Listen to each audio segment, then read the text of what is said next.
নারায়ে তাকবীর। নাহমাদুহু ওয়া নুসাল্লি আলা রাসূলিল কারীম, আম্মা বা'দ। আপনাদের সামনে সময় কম, দু চারটি কথা বলবো। আমরা সকলে দেখতে পাচ্ছি বর্তমান ভারতবর্ষের পরিস্থিতি, শুধু ভারতবর্ষ নয়, সারা বিশ্বের পরিস্থিতি যেটা দেখতে পাই। আমরা জানি অতীতে 2 মাস আগের থেকে, 4টে মাস আগের থেকে, 1 বছর আগের থেকে যা ঘটছে, আমরা প্রত্যেকটা মুসলমান যুবক ভাই, বিশেষ করে যুবক ভাইদের উদ্দেশ্য করে বলবো, সকলে 5 ওয়াক্ত নামাজ পড়বেন, 5 ওয়াক্ত জামাতের সহিত নামাজ আদায় করবেন।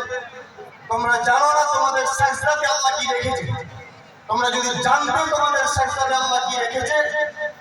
আমার অনেক যুবক ভাই আছে, প্যান্ট পরে, গাড়ি নিয়ে, বুট শুট করে নিজের এলাকা, নিজের জমিন দেখায়, নিজের এলাকা, পাশে গ্রাম, এই গ্রাম দেখায়।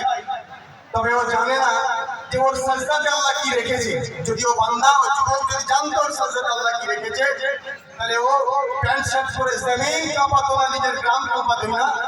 ও ওই যুবক ভাই সিজদা দিতে থাকতো, আর আল্লাহর আরশ কাঁপাতেই থাকতো।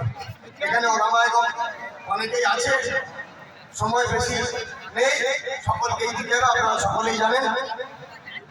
তো আপনাদের সকলকে সালাম জানিয়ে আমি আসছি। আসসালামু আলাইকুম ওয়া রাহমাতুল্লাহি ওয়া বারাকাতুহু।